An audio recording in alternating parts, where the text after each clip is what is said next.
नमस्कार, बहुत स्वागत है आप सभी का। आप देख रहे हैं आपका शो कहानी कुर्सी की। मैं सौरभ आपके साथ मौजूद हूं और हमारे साथ मौजूद हैं इस वक्त राशिद किदवई साहब, राहुल महाजन साहब, प्रोफेसर संगीत रागी जी हमारे साथ हैं, समीर चौगांवकर साहब हमारे साथ हैं।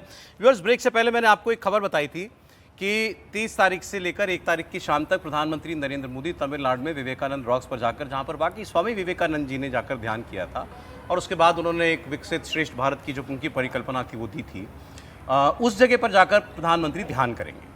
क्योंकि 1 तारीख को चुनाव है तो 30 तारीख को आप कैंपेन नहीं कर सकते, 1 तारीख को कैंपेन करने का कोई मतलब नहीं है। लेकिन उस दौरान प्रधानमंत्री जब वहाँ जाएंगे ध्यान करने के लिए, अब ज़रा याद कीजिए 2019 केदारनाथ, वहाँ जब वो ध्यान करने के लिए गए थे तो वहाँ पूरा मीडिया पहुँच गया था, केदारनाथ पहुँच गया सारा मीडिया। प्रधानमंत्री की तस्वीरें भी तब आई थी, गेरुआ बिल्कुल पहने हुए और आँखें बंद कर ध्यान करते हुए। उसकी अब बहुत लोगों ने कहा कि टीवी कैमरे के सामने भी ध्यान होता है, हमको पहली बार पता चला। बहरहाल जो भी हो, अब ये उनका एक तरीका है। अब इसमें उनकी निजी आस्था भी मान लीजिए आप, वो स्पिरिचुअल आदमी है उसको भी मान लीजिए, और फिर ये कि भाई नेता तो हैं ही, पॉलिटिशियन है और उस वक्त प्रचार नहीं कर सकते, तो ये एक तरीका है कि आप तब भी सुर्खियों में बने रहिएगा। अब इसमें जुड़ी खबर क्या है, तमिलनाडु कांग्रेस ने इस बात पर आपत्ति जताई है। इलेक्शन कमीशन में जाकर उसने शिकायत की है और कहा है कि ये प्रधानमंत्री नौटंकी कर रहे हैं। ड्रामा शब्द उन्होंने इस्तेमाल किया, ये ड्रामा होगा और ऐसा करने से उनको रोका जाए क्योंकि उस वक्त प्रचार पर पाबंदी होगी। लेकिन ऐसा करके प्रधानमंत्री नरेंद्र मोदी बिना कुछ कहे प्रचार कर रहे होंगे सुर्खियों में बने रहने के लिए, इससे उनको रोका जाए। प्रोफेसर साहब बताएं इस पर क्या कहना है। देखिए, मुझे लगता है कि चुनाव आयोग इसमें हस्तक्षेप इसलिए नहीं करेगा क्योंकि वो व्यक्तिगत आस्था का सवाल है। प्रधानमंत्री न तो कुछ बोल रहे हैं न कुछ कह रहे हैं, उनकी ये आज़ादी है, वो इसके लिए स्वतंत्र है कि वो कहाँ जा कर के करते हैं। और एक बात और, दूसरी बात कह देना चाहता हूँ, जिसे आप कहते हैं कि वो प्रधानमंत्री की नौटंकी है, मैंने बहुतों से बात किया है और कई साधु सन्यासियों का मानना है कि जिस गुफा में जा कर के प्रधानमंत्री वहाँ पर रहे थे, जिस साधना की थी, कोई सामान्य व्यक्ति वहाँ आधा घंटे से ज़्यादा नहीं रह सकता है। केदारनाथ में हम और आप आधे घंटे उस गुफा में नहीं बैठ सकते हैं और उन्होंने उतनी देर तक उस गुफा में ध्यानरत रहे। हो सकता है कि आप उसे नौटंकी ले लें, आप है प्रचार है या नहीं है प्रचार का तरीका, मैं बिना कुछ बोले पाबंदियों में। मैं कह रहा हूं यदि मान लेते हैं कि ये प्रचार भी है, मान लेते हैं कि आपकी दृष्टि से प्रचार है, उनकी दृष्टि से प्रचार नहीं है। एक व्यक्ति जो पिछले 2.5 महीना से कैंपेन में लगा हुआ है, 2.5 महीना से कैंपेन में लगा, आपको कौन मना करता है? आप चले जाइए, विपश्यना सेंटर चले जाइए, आपको किसी ने रोका है? राहुल गांधी जाकर के विपश्यना सेंटर में चले जाएं, वो माथा गर्म भी हो रहा है, माथा गर्म भी हो रहा है, वो ठीक भी हो जाएगा। जाते रहते हैं। लॉ ऑफ इक्विनिमिटी आ जाता है, वो संतुलन आदमी में आ जाता है। माया, मोह, घृणा, राहुल गांधी तो उठ चुके हैं उस बातों से। उन्होंने कहा ना ये राहुल गांधी है ही नहीं जो आपको नहीं सौरभ, देखिए प्रश्न ये उठता है, देखिए राहुल गांधी है या अरविंद केजरीवाल है, ये विपश्यना में जा चुके हैं, ये तथ्यात्मक बात है। दूसरी बात देखिए, प्रधानमंत्री का ये मैं बिल्कुल मानता हूँ, उनका अधिकार है और आध्यात्म या स्पिरिचुअलिज्म वगैरह उनका बिल्कुल, लेकिन मुझे ये चीज़ नहीं समझ में आती है कि वो चुनाव के समय ही क्यों, ऐसे समय जब एक चरण बचा होगा, जो 57 सीटें हैं और आप जो बात कर रहे हैं एक साइलेंट कम्युनिकेशन की, कोई आदमी, हम सब जानते हैं हमारे घर परिवार में बुजुर्ग ऐसे होते हैं जिनको अध्यात्म से वो होता है, लोग पूजा पाठ करते हैं, नमाज रोज़ा करते हैं, जो भी जिसका जो आस्था हो, लेकिन वो हर समय चलता है, निरंतर रहता है। ऐसा नहीं होता कि आप 5 साल बात कर रहे हैं, 2 साल बात कर रहे हैं, इस तरह की चीजें। हमें क्या पता अपने घर में करते नहीं करते? बिल्कुल बिल्कुल करते होंगे। जैसे क्यों राम मंदिर के प्राण प्रतिष्ठा के समय ये हुआ कि उन्होंने सारे कठिन तप किए, बिल्कुल बहुत अच्छी बात है, शैया पे नहीं सोए, जमीन पर सोए, उपवास किया, बहुत अच्छी बात है। मेरा देखिए, मैं तो ये कह रहा हूँ कि मैं तो उसका स्वागत कर रहा हूँ। मैं ये कह रहा हूँ कि अगर आप चुनाव के समय ऐसी बात करते हैं तो उसको एक आलोचना का एक मौका मिलता है। लोग कहेंगे कि देखिए 57 सीटों को इन्फ्लुएंस करने की कोशिश हो रही है, मर्यादा उससे कोई वो नहीं, कानून उससे कोई वो नहीं हो रहा, इलेक्शन कमीशन में जाने का कोई फायदा नहीं और कांग्रेस को करना भी नहीं चाहिए। लेकिन जो हमारा लोकतंत्र प्रणाली है, संसदीय प्रणाली है, इसमें मर्यादा का बड़ा महत्व होता है कि आप जो कर रहे हैं उसको वो आप बिल्कुल ठीक तरीके से करें।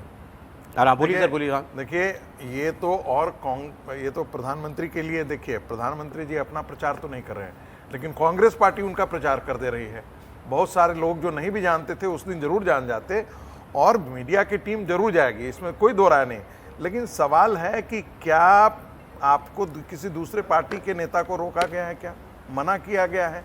आप जाइए ना, मंदिर जाइए, ओंकार। इनका सवाल यह है कि भाई उसी दिन क्यों, सवाल नहीं, उसी दिन क्यों ये सवाल है। मैं अगर कर रहे हैं तो क्यों नहीं लोग कहेंगे कि 10 सेकंड में उत्तर दे देता हूं, 10 सेकंड में उत्तर दे देता हूं। सर 10 सेकंड रुक जाइए। 5 साल में प्रधानमंत्री इस देश के कौन से ऐसे मंदिर हैं, बड़े मंदिर, जहां वो गए नहीं है? जहां उन्होंने पूजा पाठ नहीं की है। आप राम मंदिर के समय दक्षिण भारत के उन सारे जगहों पर वो गए हैं जहां भगवान राम गए थे, और उन सभी जगहों पर उन्होंने जाकर के पूजा की है। तो प्रधानमंत्री के लिए ये नहीं कह सकते कि वो जनेऊदारी थे। आपकी बात पर एक राशिद साहब की बात पर एक व्यूअर का रिस्पांस मेरे पास आया कि भाई साहब ने एक्सपेक्टेड सवाल पूछा, चुनाव की थकान और स्ट्रेस मिटाने के लिए भी तो ये तरीका हो सकता है, और अगर चुनाव के लिए भी कर भी रहे हैं तो बाकी भी करें जो इन्होंने कहा। जी बिल्कुल। और अगर कोई राजनीतिक दल, तो मैं कहूँगा मर्यादा जो आचरण होता है उसमें ये भी कह सकते हैं कि साहब ये मेरा निजी मामला है और इसमें ये टेलीविजन कैमरा वगैरह इसके 1 किलोमीटर की रेंज में नहीं आएंगे। वो भी एक तरीका हो सकता है। मैं बार बार कह रहा हूँ कि मैं उसका सम्मान करता हूँ, ये उनकी चुनाव चल रहा है, आप कह रहे हैं कैमरे ना आप चुनाव, तो आप एक उसके ऊपर टिके रहे ना। आप एक बात कहें, या तो आप ये कह दे कि साहब ये एक चुनावी पैतरा है, उस पर मैं कुछ नहीं कहूंगा। लेकिन अगर आप ये कह रहे हैं कि निष्ठा का मामला है, अध्यात्म का मामला है, मंदिर जाने का मामला, तो बिना कैमरे के चाहिए। बोलिए राहुल जी। देखिए, बड़ा मुश्किल है अगर कोई किसी देश का प्रधानमंत्री हो या एक बड़ी पार्टी का नेता हो, वो कैसे अगर उसका मन करे कि वो चुनाव, क्योंकि प्रचार उस वक्त नहीं हो रहा होगा, उस वक्त कोई और एक्टिविटी नहीं हो रही होगी, अगर वो जाना चाहे तो बिना बताए कैसे जाएगा? आप मुझे बता दीजिए। वो तो सवाल उठ जाएंगे, प्रधानमंत्री हैं कहाँ? हाँ, जैसे उठ जाते हैं ना, राहुल गांधी कहाँ है 4 दिन 5 दिन, तो सवाल उठ जाएगा। प्रधानमंत्री का गायब होना तो बहुत बड़ी बात है फिर। हाँ, ये कह रहे हैं, कहते हैं गायब होने की बात नहीं है। अटल वो जाएंगे तो अनाउंस करेंगे कि मैं भाई वहां जा रहा हूँ। बिना अनाउंस किए तो प्रधानमंत्री जा नहीं सकते ना कहीं। अच्छा। और जाएंगे तो वहाँ कैमरा और अब मीडिया। ये प्रचार है या आस्था है, छोड़े हम इस बात। और समीर जी का एक कमेंट इस पर ले लें, फिर मैं आगे बढ़ता हूँ जरा ईवीएम पर। एक छोटा सा विवेकानंद बोल लेने दीजिए, उसके बाद हम जरूर बोलना चाहेंगे। देखिए, मुझे लगता है कि प्रधानमंत्री मोदी अगर विवेकानंद रॉक जा रहे हैं तो विवेकानंद रॉक सिर्फ विवेकानंद के लिए फेमस नहीं कि विवेकानंद जी ने वहाँ पर 3 दिन ध्यान लगाया था और वहाँ पर उन्होंने विकसित भारत का सपना देखा था। पौराणिक कथाओं में प्रधानमंत्री नहीं थे। पौराणिक कथाओं में इस बात का भी जिक्र है कि पार्वती ने भी वहाँ पर ध्यान किया था और विष्णु जी की के लिए उन्होंने वहाँ पर तप किया था। वो इसलिए भी जगह फेमस मानी जाती है। और मुझे लगता है कि प्रधानमंत्री अगर वहाँ जा रहे हैं तो विपक्ष को ये बात मानने की जरूरत नहीं है कि प्रचार अभियान करने जा रहे हैं। वो तो मौन साध रहे हैं, वहाँ कोई बात करेंगे नहीं। चुनाव आयोग के अगर पास गए, चुनाव टीवी पे मोदी दिखेंगे ना, सवाल ये है। वैसे कैमरामैन जा रहे हैं, मीडिया जा रहे हैं, विवेकानंद रॉक पे जो गया हुआ है ना, भारतीय जनता जो लोग पार्टी ने विवेकानंद प्रधानमंत्री रॉक पे मोदी ने उसको गए इनवाइट किया नहीं हैं, वहाँ वो पर। जिस कमरे में साधना होती है वो एकदम ब्लैक रूम है, काला एकदम, और बीच में एक ओम लिखा हुआ है। वहाँ पे कैमरा कोई पिक्चर खींच पाएगा, इसमें भी बड़ा संशय है। कई दर्शकों ने कहा है कि भाई आपने राष्ट्रीय स्वयंसेवक संघ को और मोदी जी को अलग अलग कर दिया है। मैं दर्शकों ये बता दूं कि ऐसा नहीं है। मैं बार बार ये कह रहा हूं कि राष्ट्रीय स्वयंसेवक बहुत तत्परता से लगा हुआ है। नहीं, एक दर्शक ने कहा है। महत्वपूर्ण बात यह है कि जैसे गंगा में हम कहते हैं डोमिनेंट जो है, मैंने कहा था कि नरेंद्र मोदी डोमिनेंट फैक्टर हैं इस चुनाव में, और चुनाव उनके इर्द गिर्द घूम रहा है। इसका मतलब कभी नहीं मैं कह रहा हूं कि राष्ट्रीय स्वयंसेवक संघ नहीं है, भारतीय जनता पार्टी के लोग नहीं है।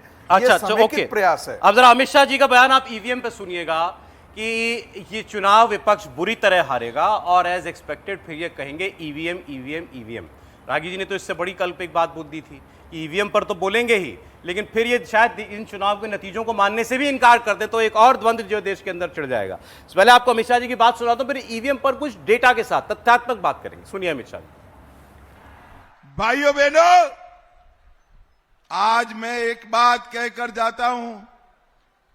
3 तारीख को सब लोग याद कर लेना, 4 को काउंटिंग है।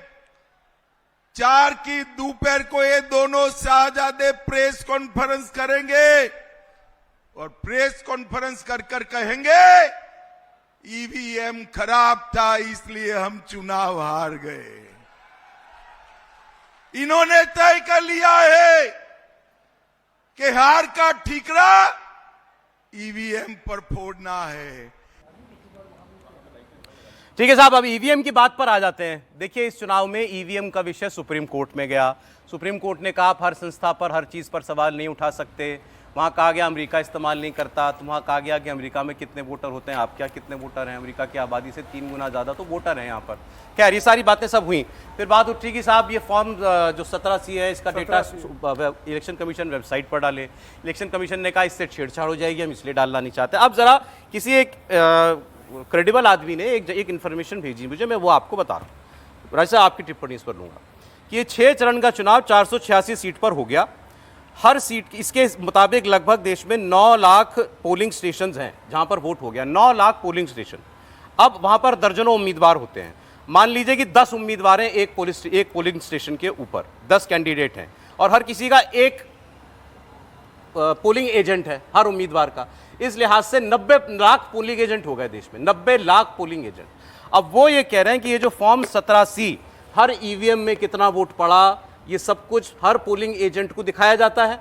उसके बाद वो फॉर्म 17C जो है उस पर छप्पा लगता होगा, किसी का साइन किया जाता होगा। दो हैं, उसके दो पार्ट हैं। ठीक है, तो part A and part B. इतना क्लियर है ना कि वो हर पोलिंग एजेंट को दिखाया जाता है ना, हर पार्टी के पोलिंग एजेंट को दिखाया जाता है। वो कह रहे हैं कि क्या विपक्ष ये कहना चाहता है कि उनके सारे पोलिंग एजेंट लगभग 1 करोड़ लोग देश के वो मैनेज हो गए हैं। 1 करोड़ लोग मैनेज हैं क्या? अच्छा, उसमें ये मान लीजिए कि बीजेपी का तो एक ही होगा ना उम्मीदवार उसमें, बाकी सारे तो एंटी मोदी हैं 90 लाख में। तो वो सारे लोग जो हैं, सब लोग एक तरफा जो है वो या तो अंधे हो गए, बहरे हो गए, या वो बिल्कुल नासमझ है, उनको भी कुछ समझ में नहीं आ रहा कि उनके सामने जो ईवीएम दिखाई गई है या जो फॉर्म भरा गया है उसमें क्या है, या वो सब के सब जो है खरीद लिए गए, सब के सब मैनेज कर लिए गए। देश में 1 करोड़ लोग मैनेज हो जाएगा तब जाके ईवीएम फिक्स होगी, ये माना जाएगा। देखिए सौरभ, जब हम ईवीएम की बात करते हैं तो ईवीएम में बहुत ज़्यादा उसका एक राजनीतिकरण हुआ गया है, उसको हमें निष्पक्ष भाव से देखना चाहिए। ईवीएम जो है वो एक तरीका है हमारी चुनाव प्रणाली का, और कोई भी चुनाव प्रणाली दुनिया में कहीं हो उसकी विश्वसनीयता होनी चाहिए, जो हारे उसकी भी और जो जीते वो भी। और ये बड़ा महत्वपूर्ण प्रश्न है और इसी के इर्द गिर्द जो है हमारी तमाम डिबेट होनी चाहिए। जिस तिरस्कार भाव से कभी कभी विपक्ष के बारे में बात की जाती है कि 4 बजेगा रोना धोना, ये मुझे लगता है कि जो हमारी संसदीय लोकतंत्र है उसमें बहुत ही दुर्भाग्यपूर्ण चीज़ है। हारना जीतना, जो आज सत्ता में है वो बहुत लंबे अरसे तक 54-55 साल जो थे विपक्ष में रहे, और इस तरह का कटाक्ष उनके ऊपर मेरी याददाश्त में तो नहीं किया गया। कटाक्ष शोभा नहीं था, लेकिन जो ईवीएम का सवाल जो है वो उठाया जा चुका है। 2009 का चुनाव, और हमारे मित्र राहुल महाजन यहाँ मौजूद हैं, किसी भी तरीके का अगर तथ्यात्मक गलती होगी तो वो मेरी भूल सुधार करेंगे। 2009 का चुनाव होता है, लाल कृष्ण आडवाणी जो नेता प्रतिपक्ष थे वो चिट्ठी लिखते हैं इलेक्शन कमीशन को, और चीफ सेक्रेटरी जो सहगल साहब थे वो भी, और उन्होंने ईवीएम पे सवाल उठाए। जीवीएल नरसिम्हा राव जो भाजपा के प्रवक्ता भी हैं, बड़े लीडर हैं, राज्यसभा के सदस्य थे, एक पूरी किताब उन्होंने लिख मारी कहेगी कि ईवीएम से जो है चुनाव मैनिपुलेट होता है। मैं केवल तथ्य की बात, तो इसको हम सत्ता या विपक्ष के चश्मे से ना देखें, ये संवेदनशील मामला है। देखिए, अंपायर की किसी भी खेल में अंपायर हो, रेफरी हो, उसकी विश्वसनीयता बहुत महत्वपूर्ण होती है। और जैसा मैंने बार बार कहा, ईवीएम माध्यम में तर्क हम बहुत सारे दे सकते हैं, लेकिन बात यह है कि जो लोग जीत रहे हैं वो ईवीएम के उसी मतलब शक्ति से, वो ईवीएम को बिल्कुल उसका, जैसे धर्म में मान लीजिए बाइबल का स्थान है, उस तरीके से पकड़ के चल रहे हैं, और जो उसके विरोधी है वो बिल्कुल उसके खिलाफ है। तो दोनों में कहीं ना कहीं मुझे लगता है कि लोकतंत्र को लेके या लोकतंत्र की जो मूल्य होते हैं उसके प्रति उतनी तरह से उनका जो कटिबद्धता है, उसका मुझे बताया कि ईवीएम से चुनाव हो रहा है, जो नतीजा है वो मानो। विपक्ष ये कह रहा है कि प्रियंका गांधी ने कहा था अगर ईवीएम में खेल नहीं हुआ तो 180 आएगी। नहीं, ये तो देखिए एक पॉलिटिकल, मैं वही कह रहा हूँ कि लाल कृष्ण आडवाणी ने जो चिट्ठी लिखी, लाल कृष्ण आडवाणी ने जो आपत्ति करी, जीवीएल नरसिम्हा राव जो 15 साल बाद भी वही बात, वो उनका वो उनका लोकतांत्रिक हक था प्रेस उठाना। करेक्ट कर देता हूँ 2009 में लाल कृष्ण आडवाणी ने चुनाव आयोग को यह चिट्ठी नहीं लिखी थी कि ईवीएम के अंदर हमें संदेह। आडवाणी ने जो चिट्ठी लिखी थी चुनाव आयोग को, उसमें आडवाणी ने कहा था कि कुछ राजनीतिक दलों को ये लगता है कि ईवीएम के साथ गड़बड़ हो सकती है। चुनाव आयोग का मतलब स्पष्ट कर रहा है। बात नहीं, आगे की लाइन सुनिए, आगे की लाइन महत्वपूर्ण है। आगे आडवाणी ने लिखा, भारतीय जनता पार्टी का मत है कि ईवीएम पे चुनाव निष्पक्ष होते हैं, लेकिन खुद क्षेत्रीय दल पे आपत्ति उतारे, उनकी आपत्ति निराकरण करे। भारतीय जनता पार्टी का बीजेपी को मेंशन किया था कि भारतीय जनता पार्टी, वो तो एक कहने का, आडवाणी जी बड़े एक नेता एक ऐसे थे, उन्हें अपनी बात रखने का एक तरीका आता था, एक अंदाज, उन्होंने उस अंदाज में बात करी, लेकिन प्रश्न तो उन्होंने उठाया था, चिट्ठी को लिखी। मैं इसको और देखिए, मैं इसको ना लास्ट में, गोपाल स्वामी थे जो होम सेक्रेटरी, उनको भी लिखी थी। लाल कृष्ण आडवाणी ने बाकायदा महाराष्ट्र के चुनावों से बैलेट पेपर पर जाने की बात कही। देखिए, सो सुनिए आपने, राहुल प्लीज रिपीट। नहीं, आई एम सेइंग कि इस चुनाव में आप चुनाव बीच में कह रहे हो कि अगर ईवीएम फिक्स नहीं हुआ तो ये सीट आएगी। मेरा कहने का मतलब ये है कि देखिए सर, समझिए, इसमें कोई पक्ष की बात नहीं है, बिल्कुल बाकायदा था राहुल का, मेरा और राहुल का मत। देखिए, ये बात है कि ईवीएम के ऊपर प्रेस उठाना, ईवीएम पे प्रेस उठाना कोई देश की जो लोकतंत्र है या उसके ऊपर किसी के ऊपर सवाल उठाना नहीं होता। बोल लीजिए। देखिए, दुनिया में हमारे लोकतंत्र की प्रशंसा की जाती है, और यकीन मानिए सत्ता का हस्तांतरण जिस ढंग से में झगड़ा जिस प्रकार से अमेरिका में हमने देखा राष्ट्रपति चुनाव के बाद, उस प्रकार का हमारे लोकतंत्र में नहीं हुआ है। आडवाणी जी ने जब बात कही होगी तब कही होगी, उस समय कहीं हमने होगी।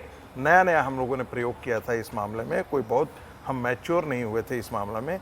आज के दिन में ईवीएम के खिलाफ कम से कम 41 केस हो चुके हैं, 41 हाई कोर्ट से लेकर के।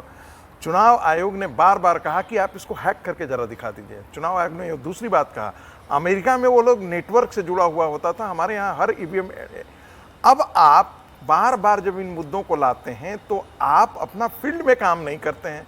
राहुल गांधी बैंकॉक घुमाएंगे, राहुल गांधी इटली घुमाएंगे, 222 दिन, नहीं 222 दिन नहीं, तिरस्कार की भाव नहीं है ये, तिरस्कार की भाव बिल्कुल नहीं है।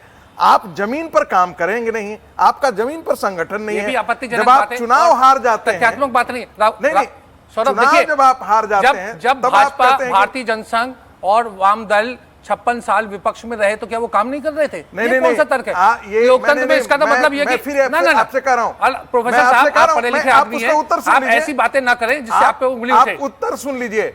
जहां भी पोस्ट कॉलोनियल सोसाइटी होती है, वन पार्टी डोमिनेंस सिस्टम होता है। ये पूरी दुनिया में आप उठा करके देख लीजिएगा। कांग्रेस के नेटवर्क होने के कारण वो इतने दिन तक राज पर काई बहुत अच्छा काम कर दिया था, इसके कारण नहीं। चलिए ब्रेक ले रहे हैं व्यूअर्स, इसके बाद मैं आपको एक वीडियो दिखाऊंगा। उस वीडियो की बहुत ज्यादा चर्चा चल रही है और विषय बड़ा गंभीर है। उड़ीसा में नवीन पटनायक सरकार जो है वो पिछले 25 साल से कायम है और नवीन पटनायक मुख्यमंत्री बने हुए हैं। लेकिन नवीन पटनायक के बारे में लोग कहते हैं कि इनको अपने राज्य की भाषा बोलनी नहीं आती, उड़िया बोलनी नहीं आती है। कहा जाता है उनकी तबीयत बहुत खराब है। अब इस चुनाव के अंदर ये भी कहा जा रहा है कि जो उनके खासम खास हुआ करते थे, बस तो एक वैसे ब्यूरोक्रेट है पांडियन साहब, लेकिन अब सरकार वो चलाता है, वो उड़ीसा, अब वो उनकी पार्टी के पदाधिकारी भी हो गए कि वही सरकार चलाता है। वीडियो में क्या दिखा कि नवीन बाबू वो माइक वो बोल रहे हैं, माइक भी पांडियन साहब ने पकड़ा हुआ है और नवीन जी का हाथ ऐसे ऐसे ऐसे साइड में ऐसे ऐसे ऐसे ऐसे ऐसे हिल रहा है। तो पांडियन साहब उनका हाथ पकड़ते हैं और डायस के पीछे कर देते हैं, छुपा देते हैं। दोनों बातें। नवीन पटनायक साहब इस अवस्था में भी नहीं है कि माइक पकड़कर खुद बोल सके। पांडियन साहब उनका हाथ पकड़ते हैं, हाथ पकड़ करके छुपा देते हैं। क्या उनकी तबीयत बहुत ज़्यादा खराब है? क्या नवीन पटनायक अपना राज्य वाकई चला रहे ही नहीं है, पांडियन ही हैं? अगर ऐसा है तो ये बताया जाए। विपक्ष मांग कर रहा है, बीजेपी मांग कर रही है। इसकी बात एक ब्रेक के बाद।